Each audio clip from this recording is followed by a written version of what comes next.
Hello to all the listeners and of the viewers of the Bridge of Friendship blog and Cross Border Talks.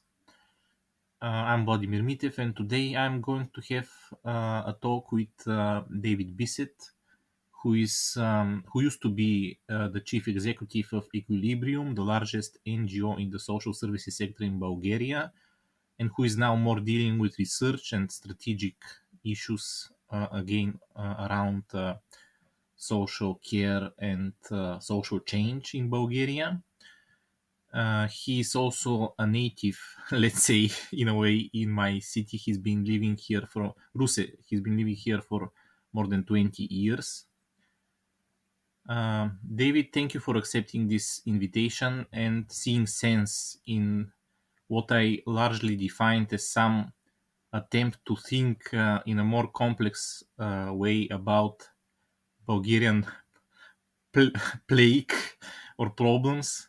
Mm-hmm. Um, I think it's good if we start with what we see every day on the social networks, especially in these days. We are now recording on the 4th of June, Sunday, and just tomorrow we expect that maybe there will be some vote for the government.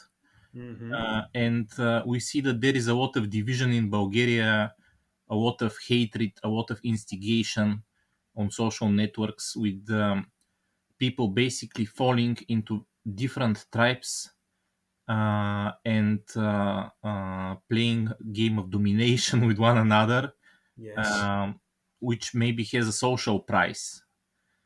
And Yes. I was just curious, this game of tribes, the role which it attributes to most of Bulgarians is the role of fans, of people who are like in the gallery of the football match and scream against the opponent.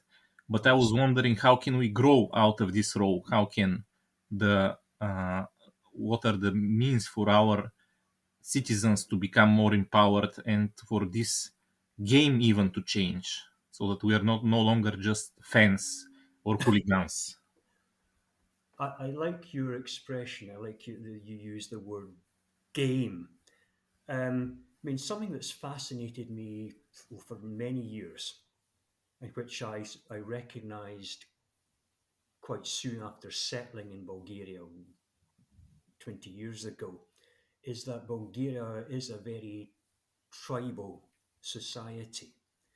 People cling to their one social group and don't really venture into the realm of community enterprise, community activity.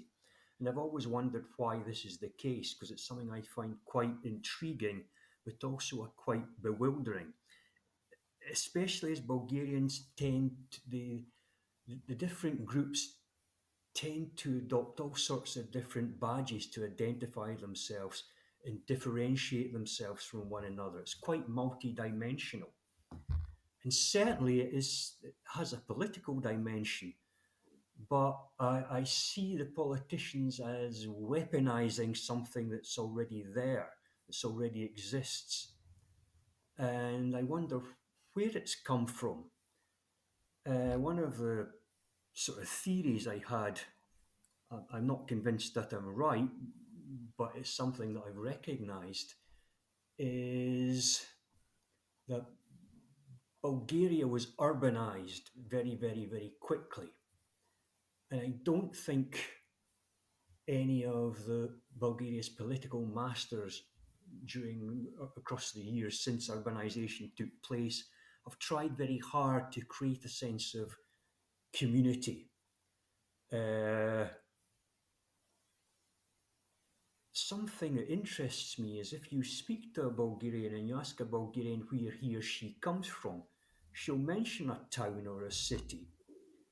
But then she maybe quite quickly qualifies what she's just said and will say, well, actually, my family comes from a different place, a village in a different part of Bulgaria. if I walk around Rousse, I mean, if I was to go out today and walk around through the big high rise apartment blocks, you see a lot of older people sitting outside in the sun in little groups. They've created little gardens for themselves in the communal areas, and they've planted flowers and they sit under a pagoda with a and have a cup of tea or whatever together. So you can see that people are still sort of, especially the older generation, are still sort of longing for their villages, for a view of the hills, for a view of a river, instead of being in the city and enclosed by all this grey drabness. So I get the impression that people don't really feel terribly at home in the little boxes in which they live in these big apartment blocks. And for me, if you don't feel at home, a sense of being at home, it's very difficult to feel any affinity with your neighbours. The two things to go together, home and neighbours. Rather, I think Bulgarians feel like creatures caught in an urban jungle. And like I say, I don't think there's been much investment in creating a sense of community and unity. I think rather the Bulgarian political class play to a type of fantasy. I mean, if I was to go into Facebook just now and start scrolling through my feed, it would take me no time at all to find a picture of a local mayor or some other public dignitary hosting a ceremony in which they're giving out certificates to people for all sorts of things, but it's some service to Bulgarian culture or uh, Bulgarian learning. So there's this constant reference to a glorious past which never took place, proud tradition which doesn't exist, and achievements which don't really rank in the great scheme of things. And I think this is very divisive because I think it encourages certain people and certain groups who are willing to continue to play this game of make believe, and insufficient attention is actually paid to the reality of everyday life in Bulgaria. Um, I like your reference to the past and also this understanding in the in let's say that most of Bulgarians originate from the peripheral zones of the country. Let's say there is this division, Sofia, Absolutely, in the yeah. country. I remember, and it's always true that I've been communicating with people who basically left Rousse, our city, Hmm. because they said here I have a good job. Let's say I have a family, I have a children or two, but I can pension in this position in which I am, and I want to do something more in my life. So if people so I say that because it deals with some concept which I have been very much impressed by, the static and the dynamic identity, this contradiction. Hmm. So I remember in socialist times there was this concept that you develop while staying in your place. It was basically, this is how the concept is being translated. So people somehow, I guess, were some feeling was created in them that they developed while still not growing in their position, or not moving to a larger city, whatever. And I'm curious about this idea of static identity as a key to understanding many of the things in Bulgaria, like socialization, especially the initial socialization when you are in the high school or in university later. It maybe assigns you to some position, some conviction, some role which you play in society, and I have the feeling people who have been born and grown in transition times they are very much influenced by this static identity, and only at a later moment, if they had some way of rebellion, let's say, or some strong decision to change, they have managed to redefine this position which has been assigned to them. And of course, emigration is one way for that. Mm-hmm. So, how much do you think this? Do you have this experience of yours with the static identity in in Bulgaria, which can be seen in many ways, including if you have written, let's say, an article for some socialist media, or you have written for some Soros media, whatever you call them, it somehow people don't engage you, they don't discuss with you, they just like to have this as a label. He has been with them, he has said something with them, with the others. So how influential is this static identity in your view I here? know what you mean by this expectation that people ought to grow while staying where they are, as you put it. But people need some sort of empowerment in order to do that. Uh, when we're sitting here on a Sunday, a weekend, we're both sitting in our own places here in Rousse. And something I experience at the weekends in Rousse are those people from the periphery coming into a city which is essentially their home place. They are residents of Rousse. And at the weekend, they can sometimes come into the centre. Uh, but they give the appearance of wandering around and looking at the place as if they are visitors to some foreign city. It's no longer their home. They're looking at in the new coffee shops where the prices horrify them in the city centre, and say to themselves, "Well, who are these coffee shops designed for?" They're looking at the new buildings that are being built speculatively, and then they look in the window of an estate agency that's advertising apartments in these new buildings, and the prices for a penthouse flat for a view of the Danube are something like €500,000, and they're saying to themselves, well, "Who are these places for?" So how can you expect people to develop when they are bewildered and shocked by what's happening around them? Um,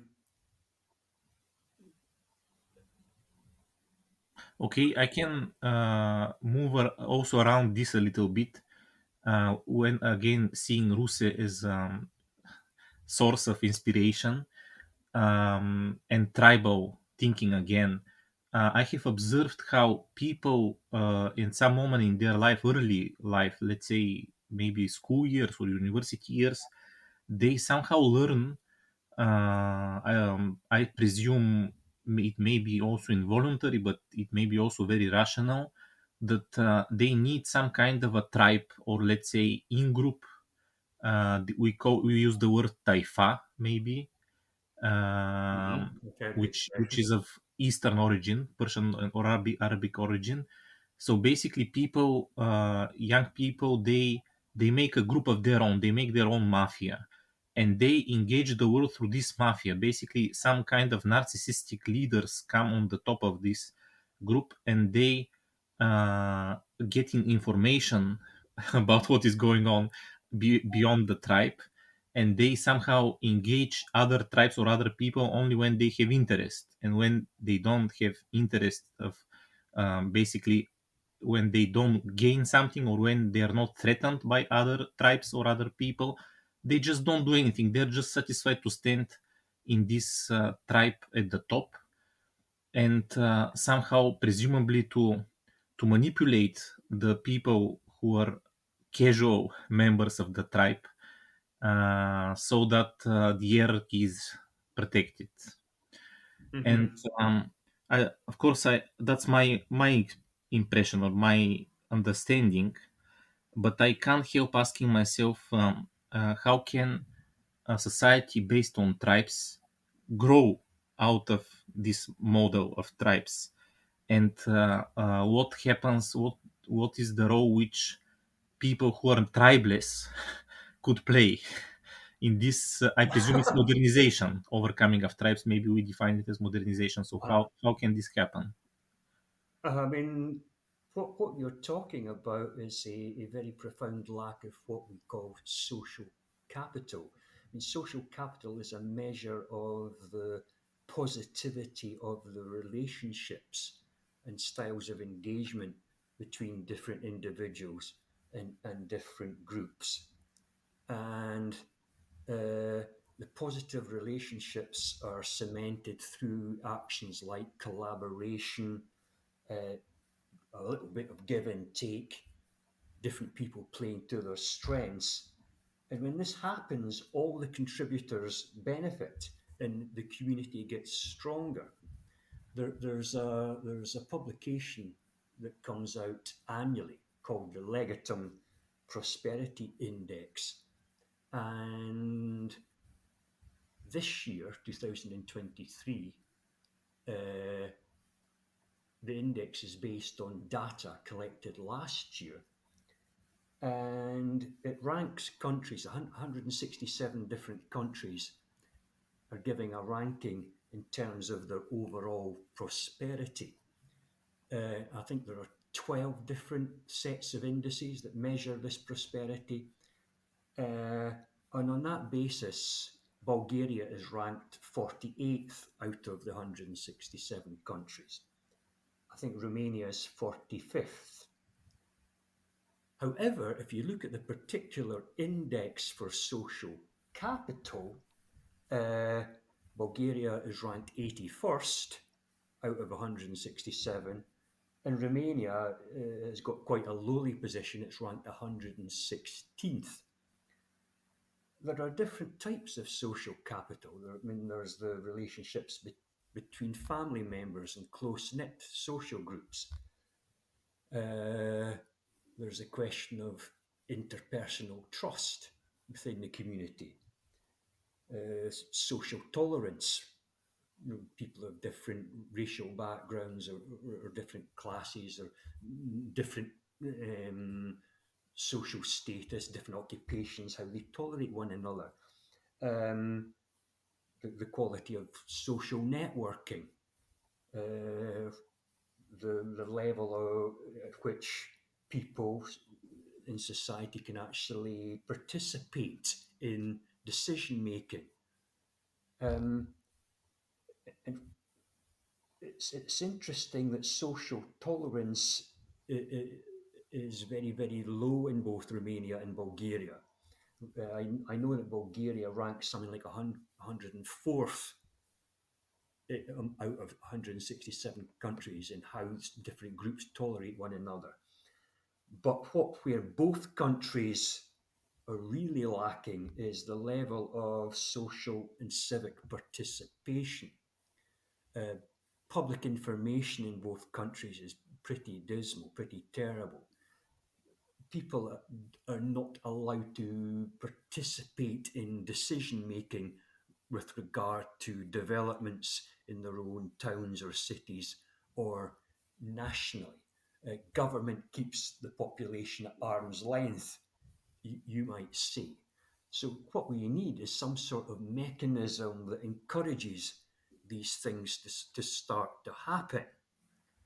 Uh, I'm not quite sure how you kickstart this type of activity, uh, but it certainly does need to happen, Vladimir.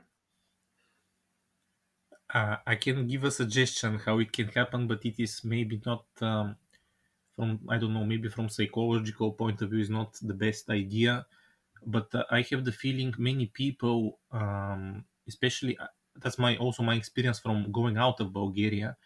Uh, uh, Bulgarians tend to have some guard, to put some guard when they communicate with people who are foreigners or unknown Hmm. people.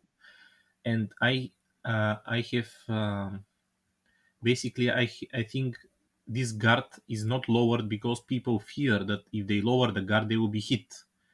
But the strange thing is that, in my view, if some hits are absorbed and received, but somehow you don't, how you transform this experience into something positive, then suddenly or strangely you discover that your world is much bigger. Maybe I'm not suggesting something like the Fight Club, what Fight Club does, the famous movie. Of Okay. course, I'm not suggesting this, but I of course, very metaphorically, I suggest that we fear less, or maybe we realize that we are something more than our in group or our tribe, and think of expanding our borders. And Hmm. I think expansion of borders, personal, let's say individual borders, is something which can be really empowering, because maybe that's the reason why change happens so slowly in Bulgaria. We are somehow taught to guard very carefully our borders, and not integrate new territories into them. And Hmm. usually it is presumed that you integrate when you conquer. I have seen Bulgarian patriots going to Romania, trying to reach out to some villages in Romania where there are some used to be some Bulgarian population, and I think this is futile. For me, it's much more interesting to discover the other space within your own identity, within your own personality, if you wish. Hmm. Maybe I'm touching here too many issues, but for me, really, change. I think you are thinking more institutionally and more socially, getting the whole society in complex when you speak about social capital. I have the feeling maybe it's the personal effort of some individuals which could start, let's say, the change. And um, and here is my question, if you wish, now after so many words: Okay. what is this social model which is different to the in group? I mean, I have also suggestions of my own, but Hmm. uh, if somebody wants to, let's say, modernize this society, this tribal society, what is the better form of society?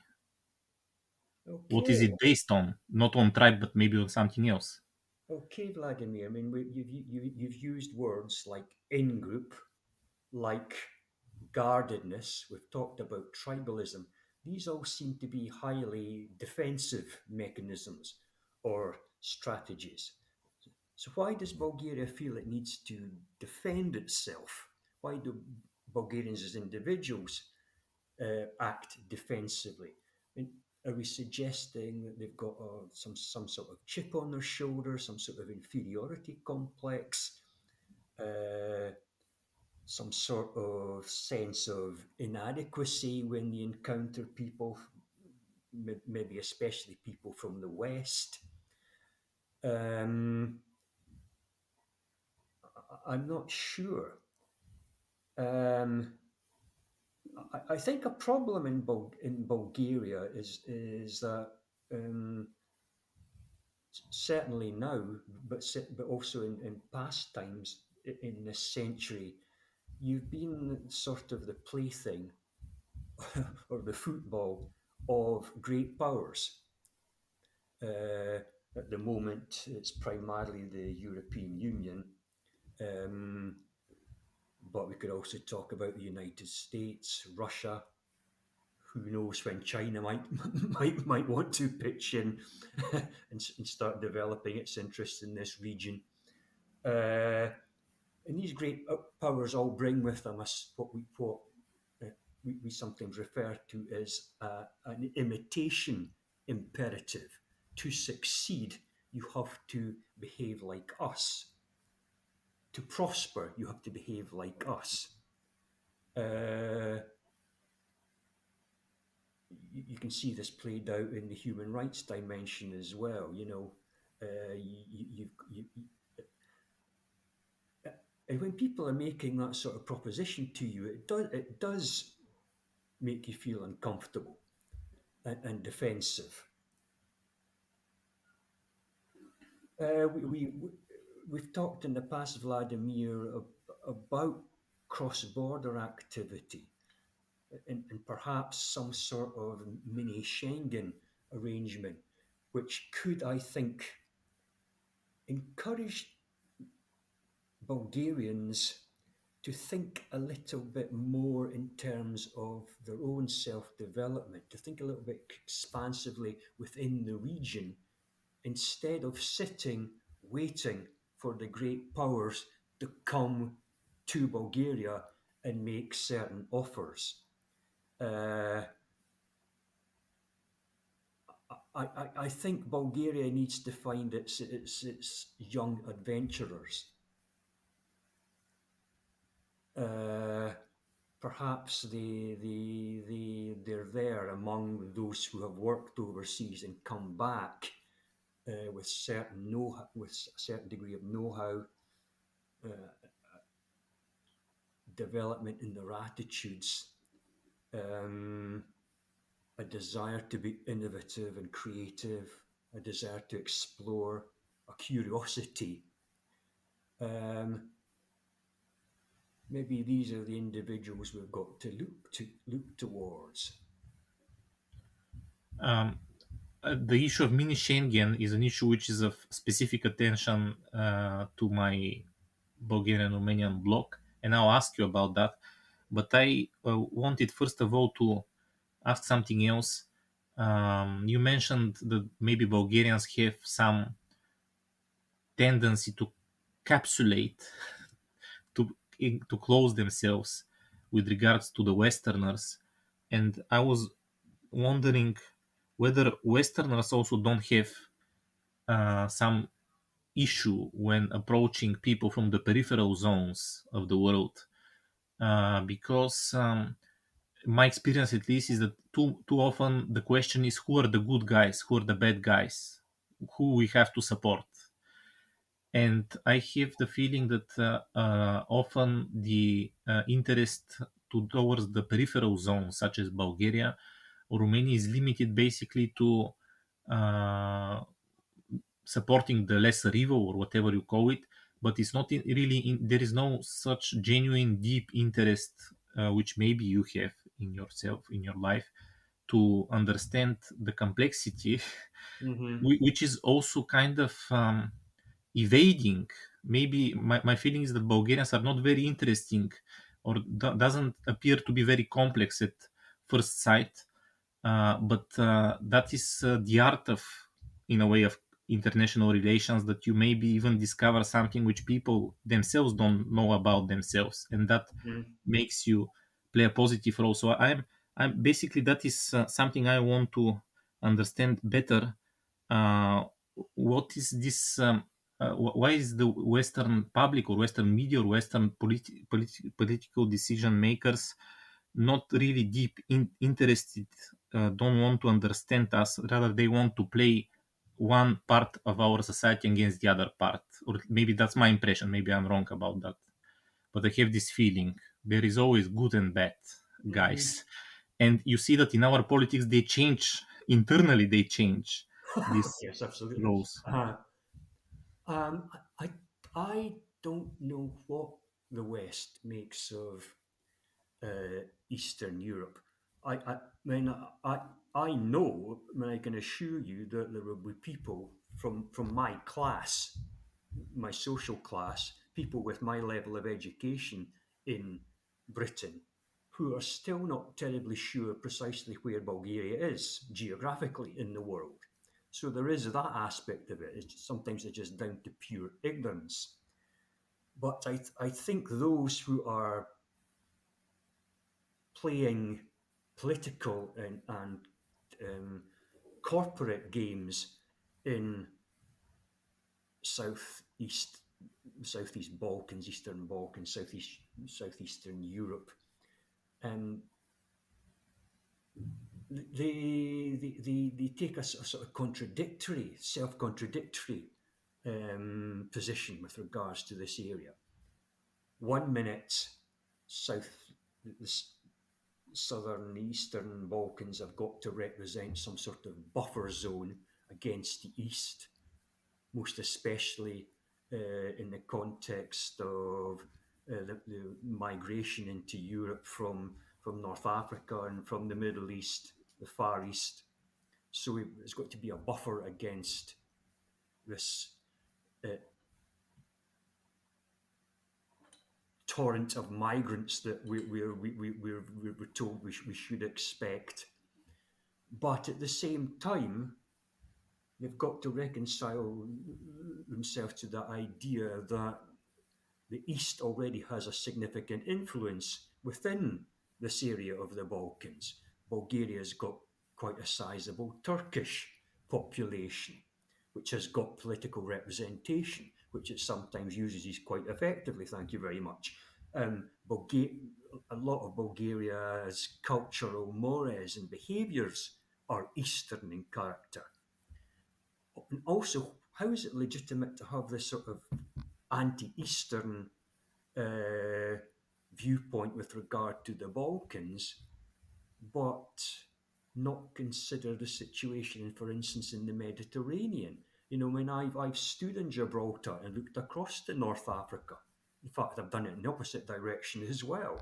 I've been to Italy, I've been to Spain, I've seen the Islamic legacies in these countries.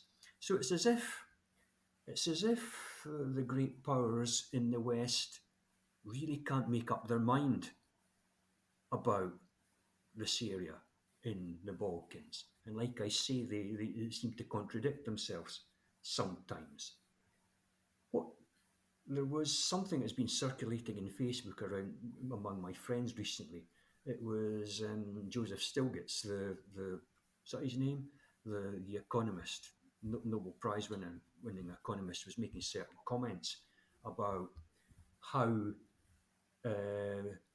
Bulgaria and other countries in this part of the Balkans are actually a lot worse off because of EU accession, which has allowed Western corporations to, as it were, plunder the country, use the country as a plaything, but to come in, set up corporations or take over Bulgarian companies, take over vast swathes of Bulgarian industry and act extractively, taking the profits out of the country and not adding much in terms of value in Bulgaria. They've impacted heavily on pricing structures in Bulgaria, the cost of utilities, the cost of basic foodstuffs. They're expecting Bulgarian corporations to spend vast amounts of money on advertising and marketing, which is not something that Bulgarians have traditionally been terribly good at. Um, so it's as if the West is using the area exploitatively at the moment. But like I say, I can't figure out what the strategy is, or how they actually see Bulgaria. Maybe, as Stilgett suggests, they see opportunities, uh, but we use an expression in the West: we want what you've got to offer, but we don't want you. You know, it's usually applied to migrants from Europe into the UK, for instance, post Brexit, or Easterners coming into European countries. They've got skills, they can take up jobs, especially in the lower paid employment sector. So we need you, but we don't particularly want you. And I've got a funny feeling this is quite a good way to express the Western attitude towards the Balkans. I thank you for introducing the West East contradiction, which is now really exacerbated with this war in Ukraine. And Yes. I also am happy that West is conscious, or as you said, there is understanding that things are not it's not so simply to say which is the good and the bad side. There is some truth maybe in various positions which can be taken or various criticisms which can be made. And I just wondered whether West and East are maybe not something which is maybe remains from the Cold War a little bit, and rather isn't today the division more between center and periphery? Um, because I see that this contradiction, center periphery, it can be found in any society here, but basically maybe in any society in the world even. Mm-hmm. And we see that the center naturally tends to be more aligned to the capitalist center, in at least in our region, aligned to the Western European or American center of capitalism. And my intuition is that the people who are not attached to this center, they are not so evil or stupid or whatever, but just given that the Bulgarian social game is constructed around mutual domination, if one side moves in one direction, the other side, which is the periphery, somehow seems to be more open to other peripheries, let's say, potentially at least, and maybe it's opened with limits in the sense that they are united by some resistance to the center, but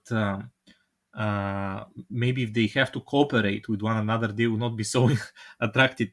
Again, that's something which I uh, derive from my experience and may be wrong. So we have a polarization, and polarization has been a strong issue in the West too.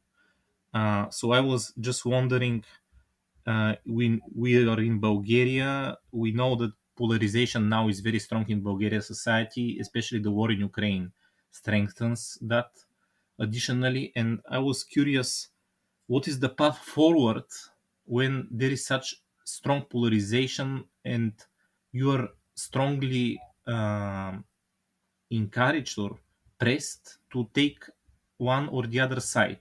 And I have the feeling Bulgarians unconsciously, maybe, or intuitively, somehow want to be a little bit like bridge, not so much choosing one or the other side. I think our governments, especially in the peaceful times before the war in Ukraine, always had this element that they're bridging the West and the East, or if you wish, the center and the periphery. And I'm curious, how can we live in now in peace when West and East, or whatever you call them, are in war? Um, Bridging. Um, I think, we use an expression in the West: if you try to please everybody, you end up pleasing nobody. And I think it can apply to this stance in Bulgaria of the need to pander to, or the need to show uh, solidarity with the European Union, but also at the same time with the United States. And there are many differences between the European the Union and the United States. And a lot of commentators say that the United States don't have a lot of time, a lot of affinity, a lot of admiration for the European Union. And obviously in the neoliberal context, there is competition between the two power bases. Uh, Russia's still casts a shadow over this part of the country. Um, so I can empathise with this attempt to be neutral, but it's a very uncomfortable position to be in, because every time you're forced through geopolitical events to turn and face one of the great powers, you've got to perform in one way, and then maybe in a few weeks' time you've got to turn towards the other and perform in a completely different way. It's a very, very stressful and difficult position to try to occupy. And this is why uh, emotionally, uh, as someone with empathy towards the Bulgarians, I, I wish there was a way that you could convincingly state uh, your own personal identities, your own national identities. You could take steps towards self determination in relation to these powers that are dragging you this way, then dragging you that way. So and I think first what has to happen is that your political parties should not be exploiting uh, these different affinities. One's pro-Russian, one's pro-American, one's pro-European Union. I think politically, Bulgaria needs to think about Bulgarians primarily, uh, and how best the well-being and economic welfare and the cultural identity of your country can be uh, established and sustained, instead of having to perform to all these puppeteers that are holding the strings. It's a terrible position to be in, but I think my feeling is that is how Bulgaria feels. Okay, I certainly agree that it's very difficult when the poles are in war to be some kind of a middle ground or connection point. But I just need to mark that sometimes that happens, and we see that in the case of Turkey. And there have been traditionally some countries which are some kind of a bridge countries, like Austria or Israel, if I'm not mistaken. But of course, I can certainly understand that Bulgaria still has work to do if it ever manages to reach the international recognition or importance of such countries, which manage to be not only, how can I say, passively uh, bridge, but also some kind of countries which have subjectivity and like Turkey engaging different parties and bringing some connection between them. But I took also another point from your words.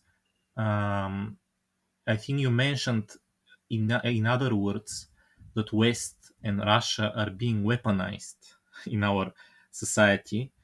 And when there is weaponization by somebody, um, there is this danger that if he is not ethically or in other way he is not well established or is not worthy of being supported, then maybe also the thing which is weaponized loses its power or strength.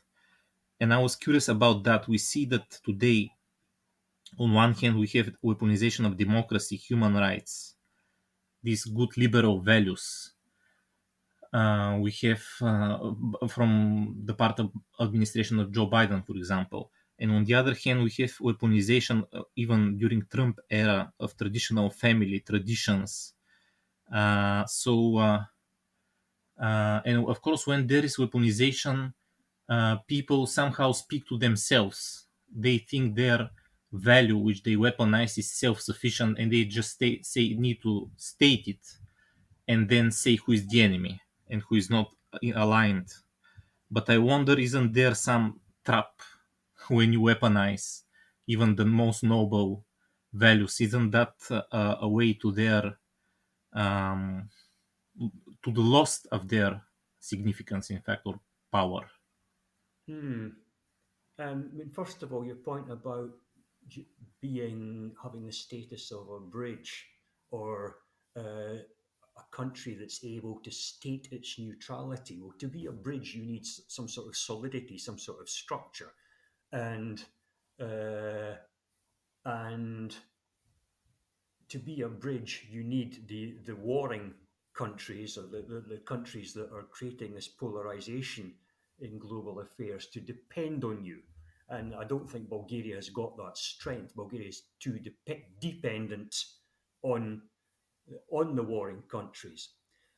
But to get to your second point, about the weaponization of things like civil rights and family values. Um, a lot of it, we're getting back to some extent, back to tribalism again. A lot of it comes from naivety, for instance, um, and the fact that the people who tend to talk about these sorts of issues tend to be middle class and have a, a certain level of privilege and a certain level of confidence in their own status and pride in their own status in the different nations in which they live in the West. I mean, something that was very interesting to me when many years ago, and I think this must have been something like 15 years ago in Bulgaria, we were trying to introduce the concept of foster care to Bulgaria. You know, the situation whereby children who, for one reason or another, can't safely remain in their own families could be raised in another family uh, without the child actually being adopted to become the certificated son or daughter of the new family. Now, we were trying to introduce this concept into Bulgaria, but the consultants from the West almost inevitably came with materials and video clips that showed a very Western style of family. The families almost looked like the ideal family from a Danone advert, you know, a yogurt advert. They had beautiful blonde hair and they lived in these wonderful houses, and they looked nothing like a Bulgarian family. When my organisation closed the first baby home in Bulgaria way back in 2010, 2011, we had to actually warn people, our Western partners, that some of the models they used for parenting and family dynamics didn't work in Bulgaria. Again, they were based on Western middle class standards and behaviours. They certainly wouldn't work in, for instance, the Roma community here in Bulgaria, where the culture is entirely different. Uh, so I think a lot of it comes from the fact that you just can't import values from one place to the other. There has to be a level of acceptance of the depth of the culture among other social groups or in other nations. And there has been this unfortunate tendency uh, from the West using human rights as the weapon to attempt to colonize other countries and import its own values into these countries. I don't think it's done in a malign way. It's just naivety, it's blinkerness, it's not realizing that the values that you hold dear don't necessarily apply in those other countries. So, if you're attempting to globalize, if you're attempting to spread liberal ideas, you've also got to be prepared to localize and respect local cultural tradition.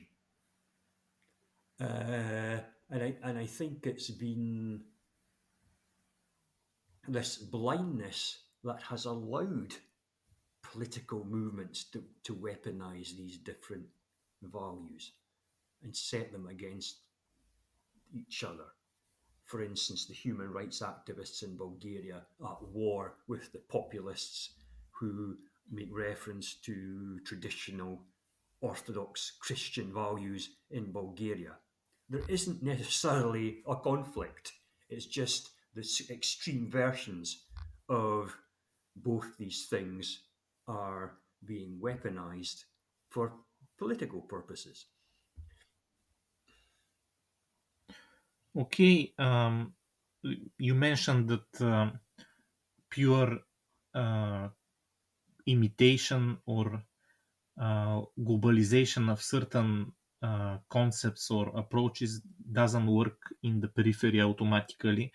But still, when I look at the politics in our region, Central and Southeastern Europe, uh, there is over and over this contradiction between technopopulists, that is anti-corruption tendency in society, middle class pro corporations, pro Biden, and the conservative populists, let's say urbanists, who, as we said, are more related to traditional values or to oligarchy, to some kind of national capital.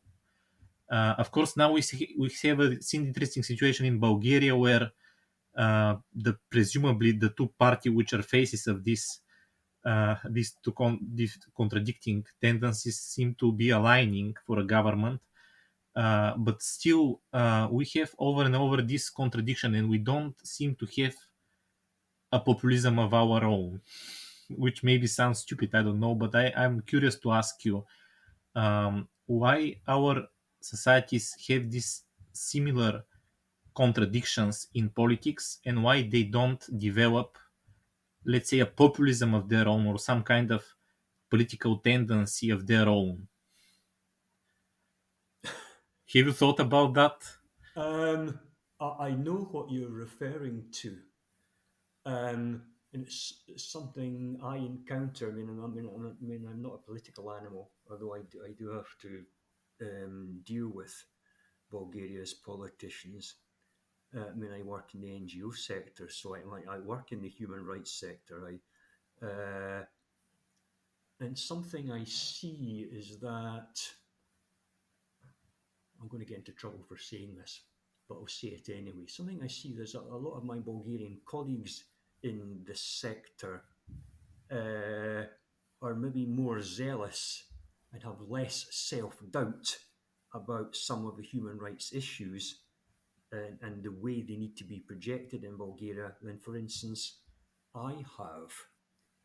Uh, there was an essay I read years and years ago. I can't remember the name of Samson, I think he was. I think he was a social anthropologist from the University of Lund in Sweden who'd worked in this region, primarily in Albania, but I think he'd done some work in Romania as well. And he referred to these Romanians, Bulgarians, these local people who worked for the big international agencies like UNICEF, like Eurochild, like the World Bank, on the issues of human rights. Uh, they they tend to develop into a style of comprador bourgeoisie. They become more Western in the way they present themselves than the Westerners themselves. And they become very comfortable in the style of living that it provides for them, and the prosperity and the status. And there's an expression, there's nothing worse than a zealot, a convert, someone who's taken on the values of another group. And, and I often say I meet Bulgarians who are more Western than I am. Uh, and so I see that they are very supportive of this technocratic, um, very Western, very human rights oriented political movement. But I do have a degree of empathy for the other side. Uh, so I don't know where this leads, Vladimir. I know exactly what you're referring to. This polarization and how it's based on uh, extreme versions of certain basic human ideas, and and we really need to find the middle ground and realize the differences between the two poles are not that extreme. Uh, Maybe if they talk to each other in a little bit more civil fashion and mixed, they would understand something. They would, and learn to accept some of the truths that are coming from the other side. So it's about positive relations again. We're back to social capital, giving the other side the space and the time and the opportunity to express themselves civilly, and you doing the same and learning from each other rather than this constant opposition and staying apart and just hurling insults at one another. Something has to give in terms of compromise and seeing the realism and the truth in each other's positions. Here you touch another notion which I am curious to launch before you. Western political theory or sociological thinking has created the notion of unlearn or unlearning. So basically, I think it's also a Heideggerian idea that uh, through life we accumulate certain power over being, and we see how, especially now in Bulgaria, I think it's seen how people who have maybe for decades accumulating um, certain kind of hegemony within their own bounds, in one or the other direction in which society now is being polarized, and they just unleash this strength or might which they have accumulated, and it is returned, the hatred is returned towards them from the other side. And I have the feeling this mutual battle leads to more and more accumulation in a way of power over being. They more and more alienate from some, maybe some condition which maybe has existed in their early life when they have not been so politicized or have been just normal citizens without Mm. this might which they have accumulated over time. So I'm here. This is, let's say, a kind of challenging, at least for me. When there is war, how can, especially maybe not in the case of Bulgaria, not with hot war, but still, the voice when you say to people like not to not to fight but to unlearn what they have been thinking makes them more themselves. Now, how can that really be communicated, or is it really valid approach?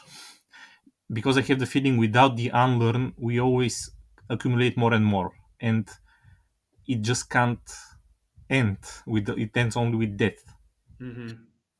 I mean, there's something I do in my own personal study, something I do when I'm adopting positions uh, or wanting to put across an argument. Uh, it's a very good exercise to actually read what the people are saying, those people who are likely to be opponents of your argument. It's a very good exercise to see what the opposition is saying, because one, it enables you to test your arguments against their arguments and just see how convincing or how adept you are at deconstructing their arguments. But alternatively, it's almost inevitable that I'll find that there's truth in the opposing argument. They're not wrong, but neither am I. It is possible for opponents to both be right. And I think this is, in essence, the basis of compromise. Uh, so it's as if we need to, how shall I put it, create a safe space where it's possible for potential opponents or people who are throwing stones at one another to safely tell their stories, their versions of reality to each other, and come to realize that neither one of them is necessarily wrong.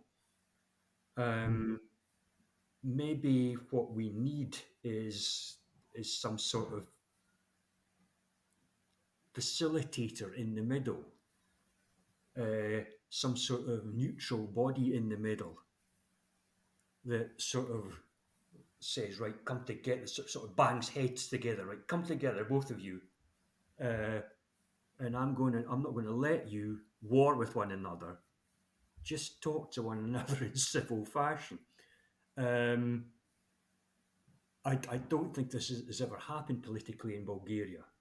There's a tendency for the minority parties or the newly formed parties to have to, for the sake of their own existence, for sustaining their own influence, have to side with one of the bigger parties, one of the coalitions, or the other coalition. There's never been a strong enough neutral body in Bulgaria to bring the opponents together or to stand between them and say, look, we've got to reach a situation of compromise for the good of everybody. Yes, I wonder whether contradictions may not be more easily understood, maybe not resolved, but understood if we see them as if we see their economical base. So, for example, the technocratic element generally has the support of the financial sector or IT industry, and the oligarchical tendency usually has the construction sector or maybe the military. I don't know, because if we look at the American politics, at least we see that Joe Biden has been known for his ties to some strong financial institutions including during his time in a senator from Delaware, and we see that Trump did a lot to in the construction sector and later signed a lot of contracts for military deliveries to Mm. countries in the world. So I just wonder whether if we look at the politics as purely economical game, whether it will not be more honest and whether we will be not more aware where our interest lies. Because I guess the big number of people are not businessmen or don't own their own business, and maybe they'll ask themselves then, how can we be represented in this politics when we don't have the economical resources? And maybe if they ask this question, maybe there will be some new answer. Mm. I'm not comfortable and I don't know uh, whether this criterion of a politician's alignment to a particular part of the commercial sector, or the particular part of the economy, always prevails. Um, Whether it depends on their own personal background, where they've been employed, or the business interests that they've had in the past. Um, it's almost like saying that uh, the idealism uh, has gone out of politics and it's all an economic game nowadays. Uh, I don't know if that's true. Okay, but still, I think it's common wisdom in a way that big business somehow gets more represented in parliaments or in governmental institutions than people who are not who are just workers, let's say, or just don't have their own business. So I was curious to ask you, how can this problem of representation be somehow changed? My own thinking about that is that either people should receive some way, should have some way to obtain resources without having capital in the beginning, or maybe politics should be somehow changed so that it is not only a competition of those who have resources. Uh-huh. Oh, man, this is okay. Now you've reframed what you were saying. This is an issue that academics and political theorists have been struggling with in the West. Uh, how do you reduce the influence of big business in politics and give ordinary citizens a greater degree of representation and a greater degree of influence over decision making? Um, there have been different models put forward about how to allocate points, as it were, or allocate um, lobbying power to different individuals or different groups, um, so that groups in civil society or um, groups created from the general public can actually be awarded equal status with business groups. The ideas are sound appealing, but I don't know how practical they are. Uh, because in essence, what we're talking about is a style of corruption. Uh, the the way that money always seems to talk, the way that money buys influence. So what we're really talking about is not how to allocate um, lobbying power to different sectors in society. What we're really talking about is how to take the corruption out of politics and how to prevent powerful individuals, powerful in the sense of extremely wealthy, or powerful industries who are capable of spending mind-bogglingly big sums on political lobbying, how to prevent this from actually happening. Um, I really don't have the answer, Vladimir, if I'm to be honest. Okay, it's good that still the question is asked. And Well, I mean, it's a very legitimate question, and I know there are a lot of minds a lot better than mine working on this question as to how to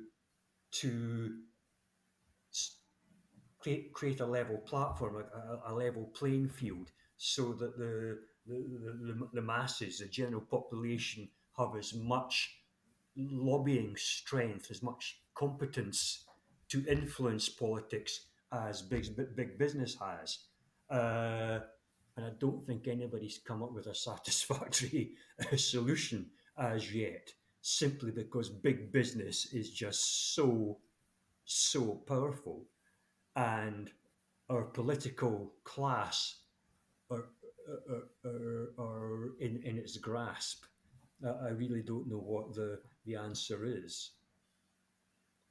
okay, I'll try to mix now the questions on the regional populisms in Central and Southeastern Europe and the Bulgarian-Romanian relations, including the issue of mini-Schengen. Because and also even the question which we just discussed.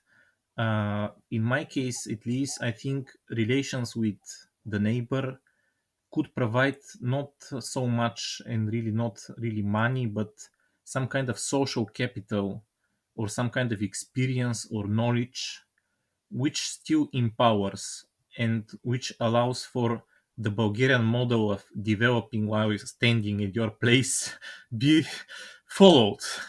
Okay. Because I think without this element of the relations with the neighbor, in my case, maybe I would be one of those many people who constantly complain about things in Bulgaria, lack of resonance, lack of whatever. And I also complain sometimes, but I think I do it at a small scale because I have this source of energy, let's say, in the relations with Romania, and that works. But still, I think how much this model of empowerment through opening to the neighbor is really viable or applicable for many Bulgarians, even from northern Bulgaria, which is an underdeveloped area.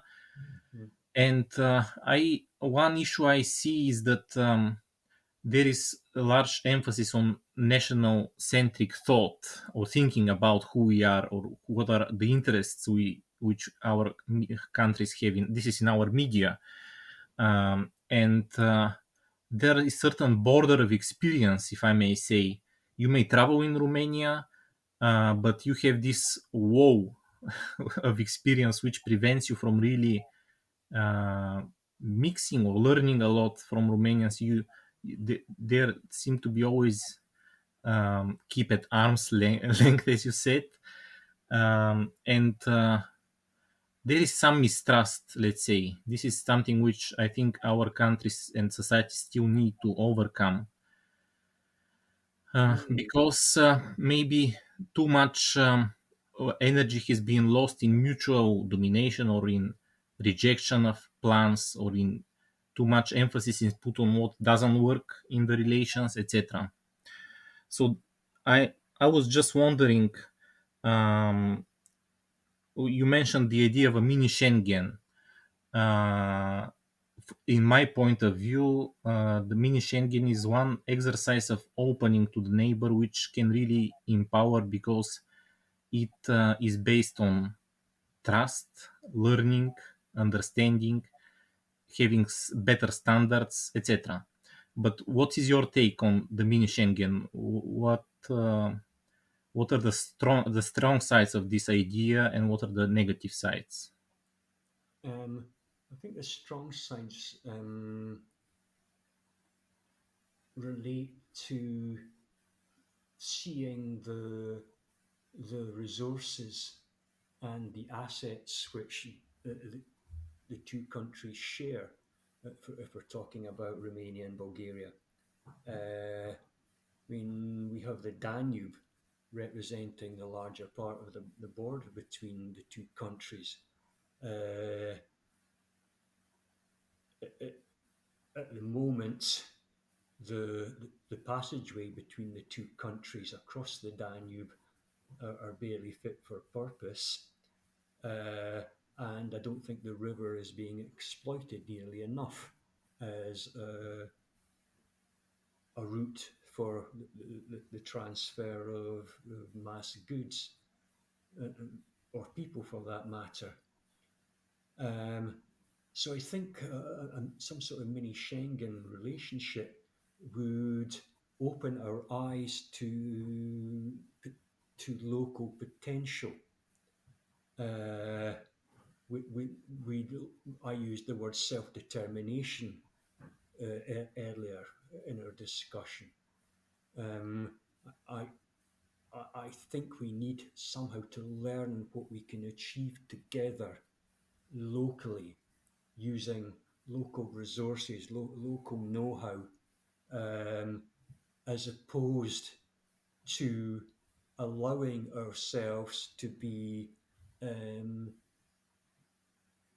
guided by bigger forces like the European Union uh, or the central powers in the European Union. We have to see what we can do for ourselves here in this region. Uh, we have to see what, as a group on the periphery, have to offer uh,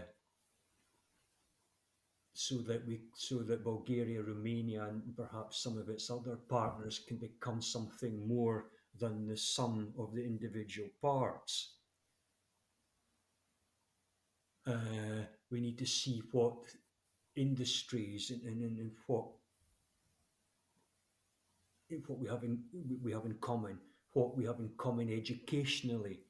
Um, we have, as a group of countries, need to start playing to our strengths rather than always focusing on our dependencies on the European Union. And I don't think that exercise has ever really taken place uh, because we have tended to work in opposition to each other. But perhaps, in a sense, we've been competing as dependents on the European Union or the other great powers rather than collaborating and taking and making a joint statement to the European Union. Bulgaria and Romania talking together. As dependents, we compete as individual countries. Uh, as a collective, we are better disposed to actually state our case and say, look, this is what we've got to offer the European Union. So I think there's a lot of potential in some sort of mini Schengen situation in this part of Europe. Uh, and I think if it's managed properly, it can open our eyes to what we can actually achieve as a group of countries, utilizing our assets, our strengths, our natural resources, our people, bearing in mind that both countries have lost uh, because of the brain drain. A lot of our young and most gifted individuals have actually left Bulgaria and Romania. Perhaps if the area was opened up to in some sort of mini Schengen situation, a lot of these people who've gone overseas will actually come back, realizing that there's greater scope for contributing something here in their own countries, rather than just sitting, waiting, and see what the European Union offers us. Yes, let us let me clarify here that mini Schengen is an initiative which was announced by some municipal councils in Bulgaria. They asked the parliaments of the two countries to abolish the border controls, and it was supported also by organizations of branch organizations of the transport companies in the two countries. And also, it seems to have some support among the members of the European Parliament, with a question on this initiative being advanced by the Romanian member of the European Parliament, Marian Jean Marinescu, and to the it was advanced to the European Commission. And as I understood from the answer, it looks like it is a decision which can be taken juridically if the countries decide. But there is this criticism that if the two countries make this arrangement, they in a way admit that they won't be accepted soon in the large Schengen. And it is something like it is seen as some kind of a resignation or favor by some people, that basically you accept that you remain in the periphery. This is the argument of those who are against the mini Schengen. But at the same time, there is this opinion that peripheries rarely cooperate. And in fact, if the two countries start cooperating in such a way with their own drive, they would have they would demonstrate they're not a periphery. They have the thinking of a center. So I'm curious which opinion is closer to yours on that issue. Which of the Well, two?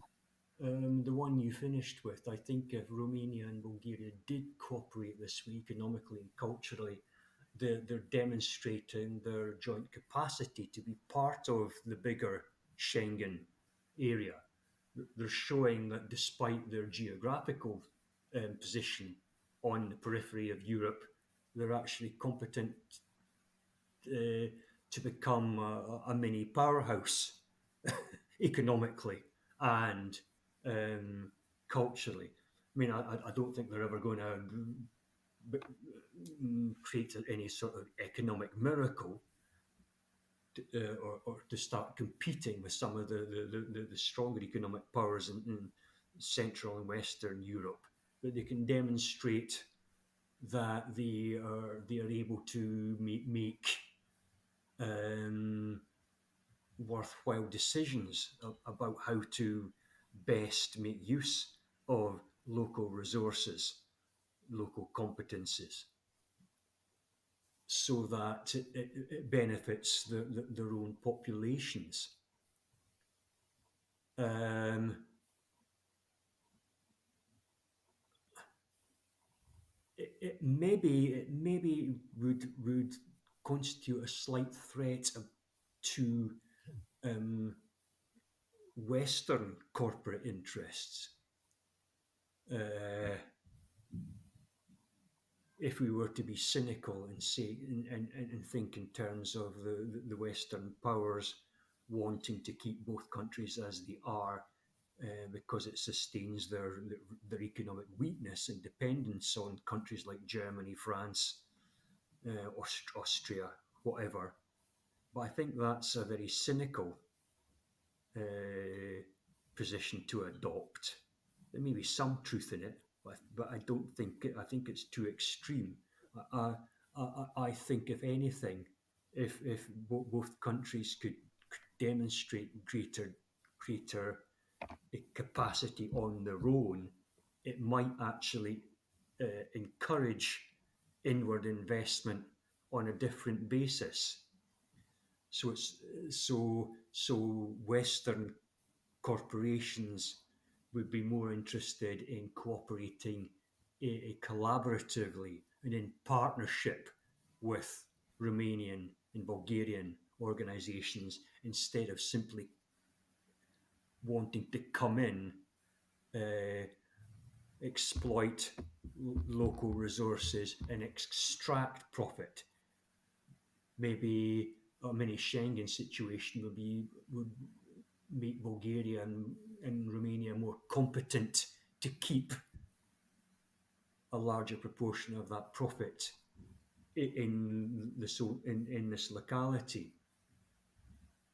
So I think it simply could boost their bargaining position, if you want to put it that way. Okay. We are approaching the end of our talk. I'm glad um, for the fact that you're intrigued apparently by what we discuss, and I want to finish with the issue of identity, which I think is key to anything that is to happen or not happen. We have been discussing that Bulgarians have some uh, there is polarization in society, and there is some difficulty uh, to grow in such a situation in which you are constantly diverted into some uh, weaponized notions. I wonder whether Bulgarian identity can be how can Bulgarian identity be affirmed in a situation in which there is war between, as we said, West and East or center and periphery.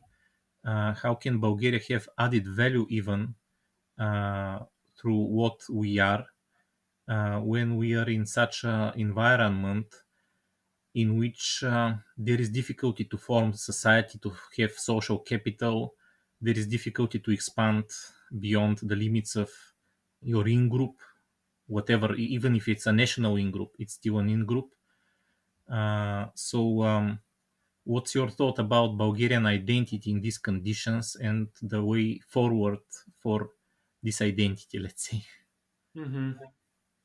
There are certain phenomena, certain things in Bulgaria that remind me of Scotland when I was a student or a very young man several decades ago, uh, when Scotland was trying desperately to differentiate itself primarily from England, its dominant neighbour, uh, and was thinking in terms of breaking away. Uh, I could see how aspects of Scottish culture, its folk music, were being distorted and homogenized and uh,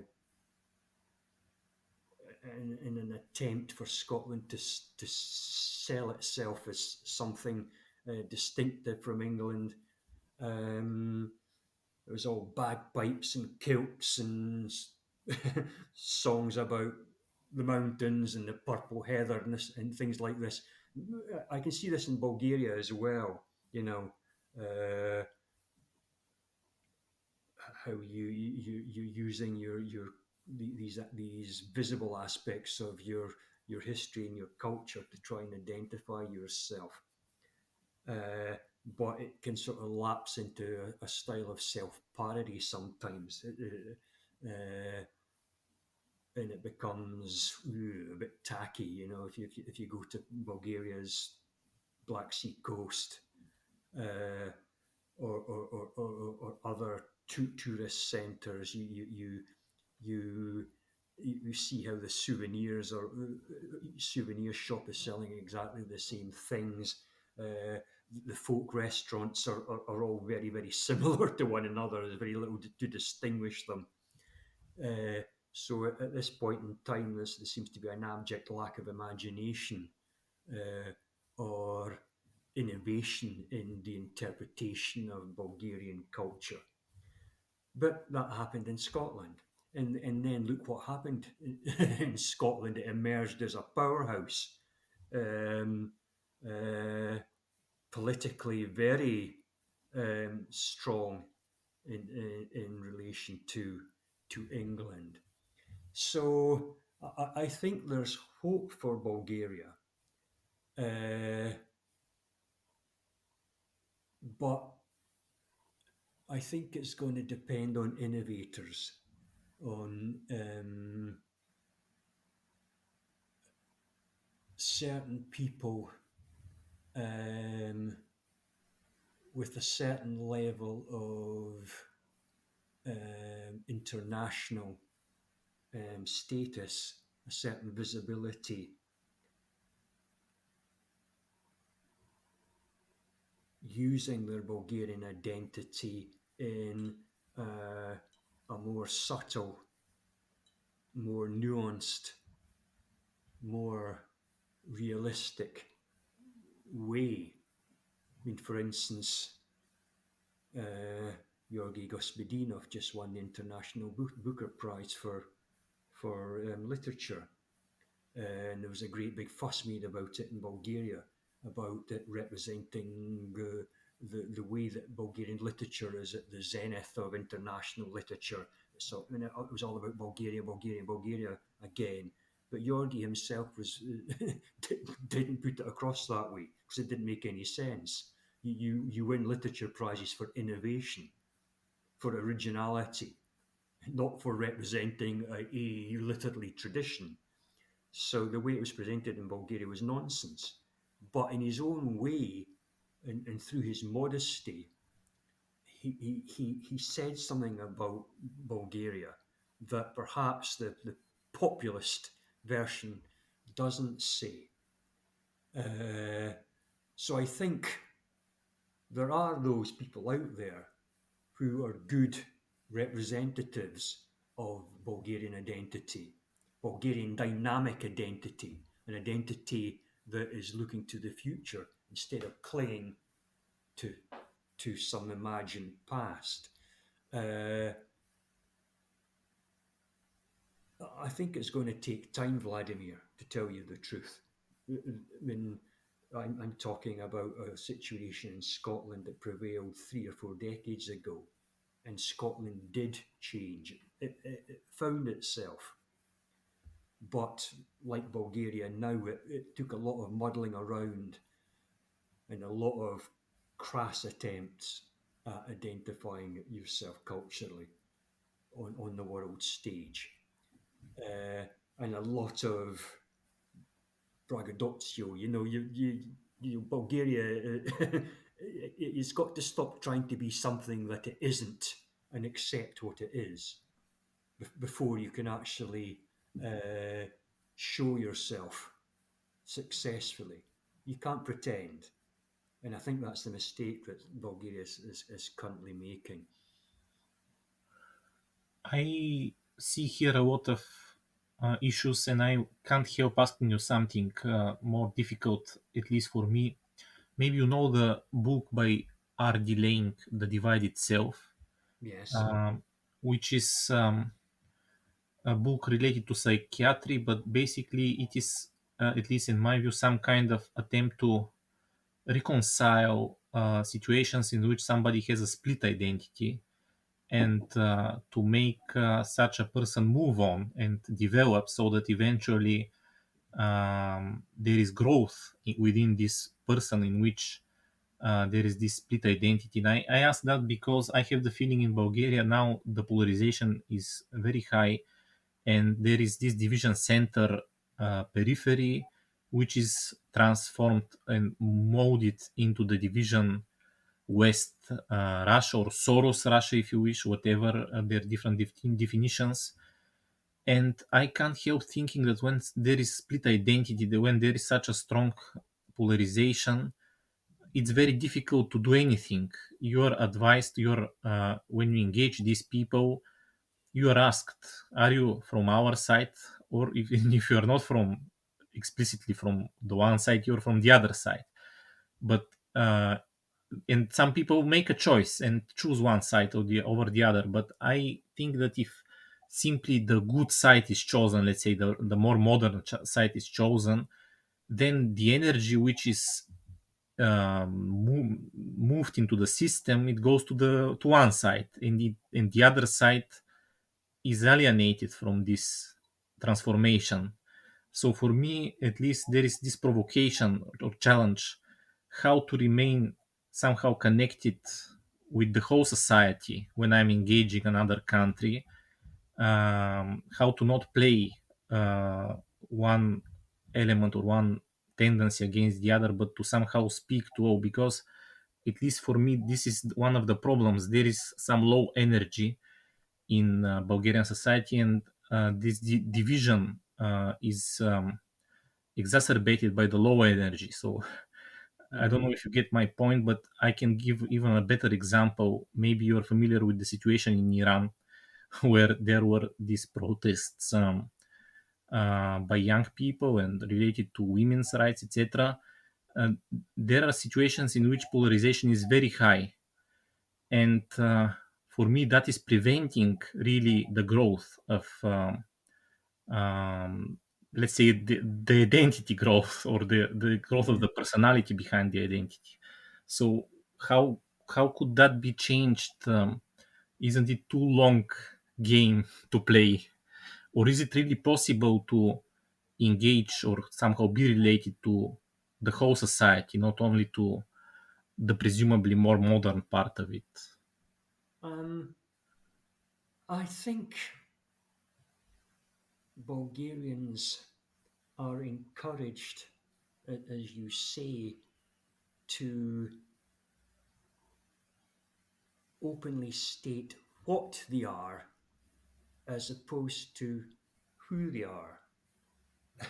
Uh, it's almost as if they're forced to wear a badge or a label because of this tribalism, this polarization that you refer to. Uh, and I think what needs to happen is maybe more Bulgarians need to rip that label off quite demonstratively and say, no, I'm not playing this game anymore. I'm not taking sides. I'm simply going to be what I want to be. And I want my achievements in my work to speak for me, like Gospodinov, as opposed to actually having to align myself with some group. that I don't have any affinity with. But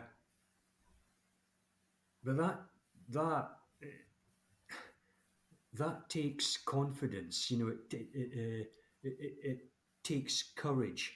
It takes a lot of faith in yourself, and I don't currently find a lot of Bulgarians behaving that way. Uh, the ability to just be satisfied with who they are and just get on with life, as opposed to having to wave their flag or flourish their badge. Uh, Maybe it doesn't help that we're now living in this age where uh, platforms like Facebook and Instagram are encouraging you to actually wave a badge in public. That doesn't help. Um, but I'm sensing change. Uh, no, I do mix with a lot of young Bulgarians who are just tired of this. And I think maybe through this resignation, it'll just result in a sort of mass shrugging of the shoulders and say, look, enough. We're just going to get on with our lives, uh, make the best of our own personal skills, uh, have the relationships that we want to have, explore the areas of enterprise we want to explore, follow the opportunities that we want to follow, instead of having it dictated for us by the prominent tribes in Bulgaria. I think it's going to be an act of resignation, an act of defiance, an act of solidarity with yourself and with others like you, rather than something more demonstrative, something more theatrical, something more political, something more tribal. It's the antithesis of that. It's people just saying, I'm just getting on with life. Sorry, I'm just getting on with life. And I don't need to prove anything.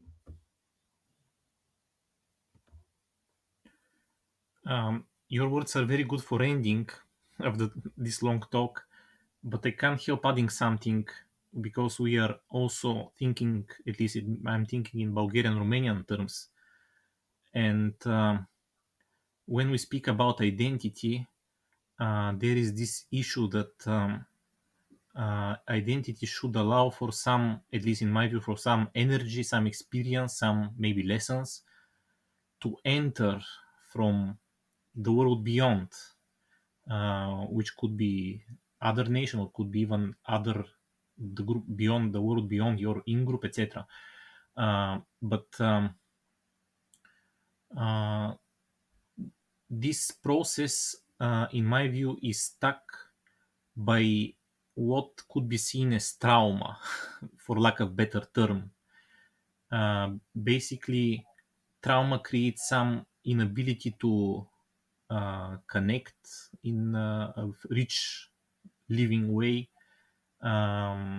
It closes the person, closes the horizon of experience. And in the case of Bulgaria, once again, if we return to this polarization, uh, it's not very clear where is the trauma, at least in this moment. Some people maybe are more open to the idea that there is some, they call it maybe Russian trauma or some experience from socialism, from the current Russian state, the Putin ideology, whatever they call it, conservatism, whatever. And other people tend to associate the trauma with the Western infusion in the country, the destruction which took place in the transition. And maybe that is one of the problems, at least if somebody unexperienced wants to connect to Bulgarians. It would have been very easy if it's clear what is the trauma, where you stand with regards to this trauma. But in our case, we have some people who maybe have one or the other trauma, but they have different attitudes towards this trauma. Some people are proud of having it. Some people are proud in denying the West or in fighting for democracy in their social networks. Some people may feel ashamed. They have the trauma, but they also want to somehow maybe disconnect, and maybe they can't do it easily. Some people may be at peace with their trauma. Maybe they're just living, as you say. As you said, people should just be.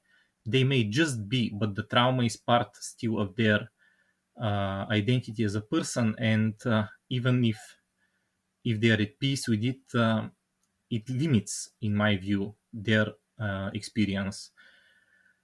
So maybe that is too complex an issue which I suggest, but I'm looking for here for some solution. To what extent this connection with the world beyond, let's say, with the region, for lack of better idea, in my case, um, how could it be made so that it could generate more energy for this change? Because we have also this problem that we have learned too well our lessons of socialization. And when we go out of our country, let's say, it is immediately sensed that we have different school in our formation of identity, and other people who are not professional in their international relations, they just feel we are different, and they may say, start asking, are you, what do you do with Russia or whatever. They may hit us at our sensitive places without being able to connect with us as well. So I don't know if you understand, but it's a very complex issue to generate energy and bring change when the trauma is already existing. Hmm.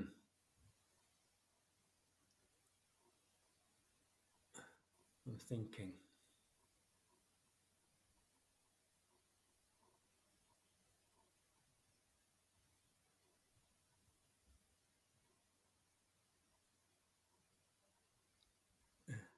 I think anybody who is an individual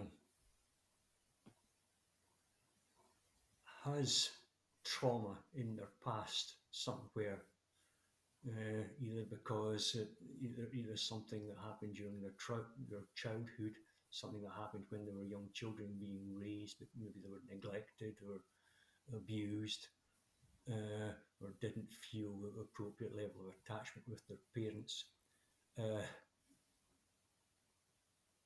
Learning to accept that trauma, uh, give it a name, and realize that it's part of you and it affects your current decisions, uh, memories of it, and pain can be triggered in current times.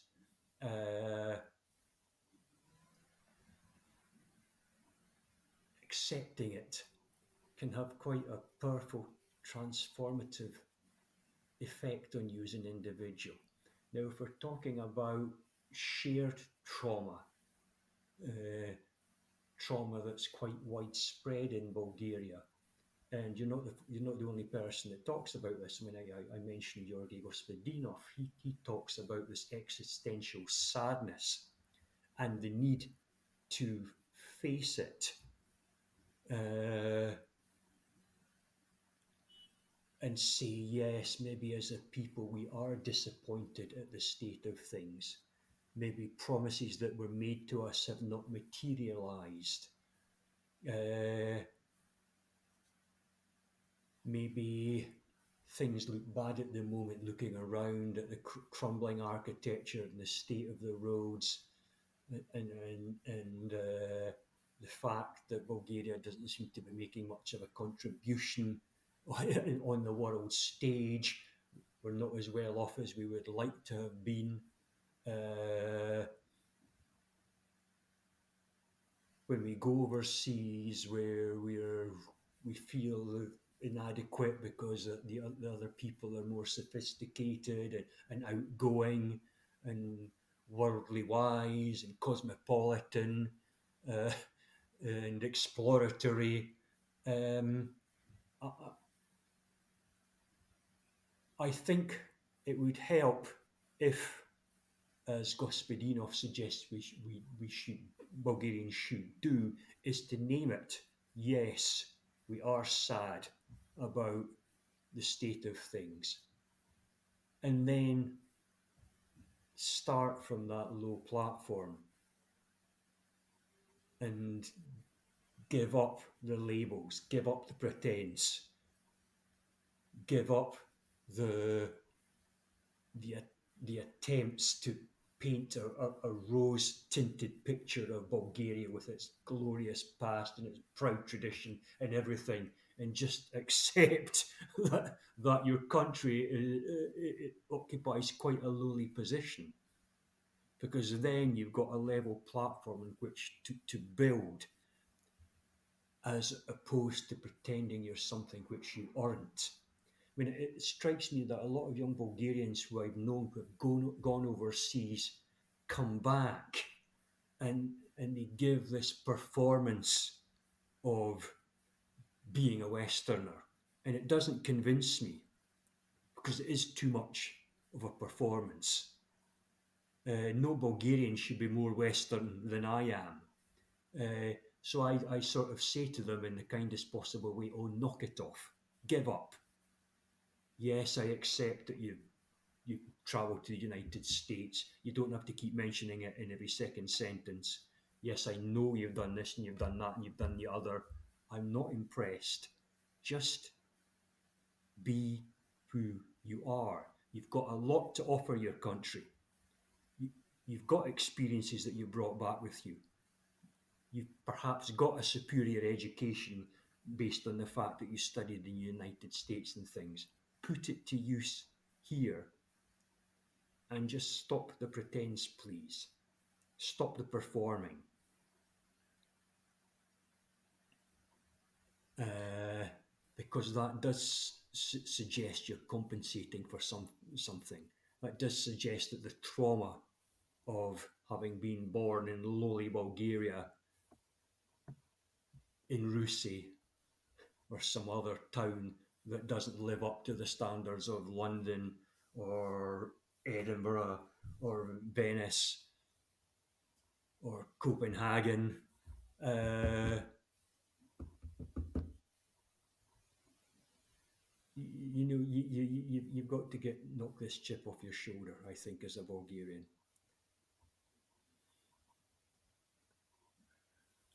Um, I didn't know if you agree with the idea that Bulgarian identity has certain element of splitness or being divided. Uh, in any case, I'm curious if somebody has this specifics or some society has this specifics of having relatively equal division between center and periphery, whatever you call them, elements of the identity. What are the strong sides of such identity? Does it has a strong side, or is maybe it has only weak sides? Maybe it's you're unable to fit then into a world which has a dominant element in its identity. I'm not awfully sure what you mean by the Bulgarian split identity, which makes it sound like some sort of schizophrenia or something. Uh, I think Bulgarians from an early age, and as they go through the education system, uh, are subjected to an element of local chauvinism, uh, and they're encouraged to go along with it. Uh, and perhaps that provokes them to participate in a level of pretense. But I don't think that necessarily means that they as individuals have have a split identity. Uh, I think, if anything, it stunts their own potential. It prevents them from realizing what they're capable of and what they are as individuals. Because from an early age, they are encouraged to be, I don't know, representative Bulgarians. They've got to be the best type of Bulgarians that they can possibly be. Uh, no, no, there's no obligation to be like that. Uh, I think young Bulgarians, if they were allowed to be who they actually are and play to their strengths and develop their own potential, would be far better advertisements for Bulgaria than having to uh, collude with this this pretense that Bulgaria is something that it which it quite clearly isn't. Okay, really final question. We are now in a situation in which there is war in Ukraine, and as we discussed throughout the interview, political fight in Bulgaria is also strong. But I somehow I'm curious, when you think about the future, let's say next 5 years or some kind of relatively near future, um, what changes do you expect to happen in our country, in Bulgaria, in which we both live? Mm. You mean changes that are perhaps provoked by what's been happening in the Ukraine? Um, Maybe, but not only in uh, social terms, identity terms, if you wish, if I'm not boring with this issue. but no, I mean, no, I think what the war in the Ukraine has brought into very sharp focus was the economic fragility of, uh, well, not just Bulgaria, the entire European Union. Um, uh, and the fragility of being dependent on great big long supply chains bringing um, goods and commodities from all over the globe. Uh, it's impacted on the price of basic household needs in Bulgaria.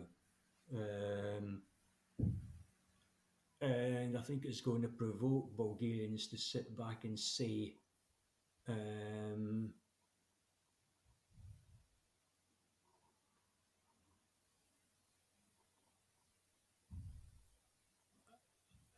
and I think I don't think this is unique to Bulgaria. I think a lot of the ordinary populations in a number of European countries are going to ask very big questions or make very big demands about the economic formula in the European Union and in Europe, uh, about some of the neoliberal assumptions. And I think this might even provoke uh, a little bit more interest in uh, the development of local resources and local capacity, and less dependence on uh, the global market as orchestrated by the big powers. I think it's going to provoke discussion about a greater level of self-determination, and greater productivity at local levels that benefit local communities, instead of this dependence on the big players. Uh, in terms of identity in relation to the Ukraine, uh, I think it's going to provoke Bulgarians and other populations in this part of the country, most particularly at this point in time, the Moldovans, to to to see how vulnerable they are in relation to the big powers. And I think it's going to create maybe a greater doggedness, a greater determination in the local spirit not to be the playthings of those great powers any longer. I think it may provoke Bulgarians to say, well, what have we got to offer our own population? What can we make for ourselves? What can we make in cooperation with Romania? Uh,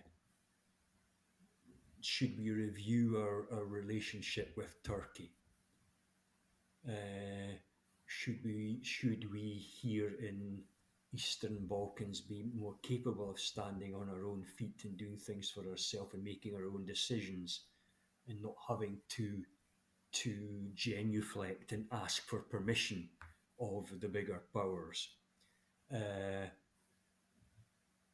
there was a book written by Ivan Krastev and an American academic called "The Light That Dimmed" or something like that, that focused on this growing disillusionment with the West, starting to see that the West itself has big problems, and it's maybe not the model that we wanted to aspire to. So I think Bulgaria, like a lot of other countries, is going to look to its own resources, uh, and ask questions about its identity in relation to these Western powers and to the world as a whole. Thank you very much, David, for this long talk, for patience, for resilience, and in my view, for providing food for thought, because I think that was our common intention when we embarked on this discussion. Mm, Um, I invite our listeners and readers to follow our channels on social media, The Bridge of Friendship and Cross Border Talks. And I think our interest towards Bulgarian, Romanian, other societies at the margins or more to the center of Europe will remain, and maybe we'll have more observations to make. oh, absolutely. I agree that this was really an exploration of issues uh, for which neither one of us has particularly positive answers. Uh, uh, Issues that are big, challenging, frightening, intimidating perhaps, but issues about which we've got to start asking questions, and saying to ourselves, so where are we going? Something's got to give, uh, uh, and we've got to face up to these challenges in this country and this part of the world. So it's been a very stimulating conversation. Thank you, Vladimir, for inviting me. Thank you, David, too. And you're a friend and on important interlocutor for my media always. Thank you, Vladimir. Thank you.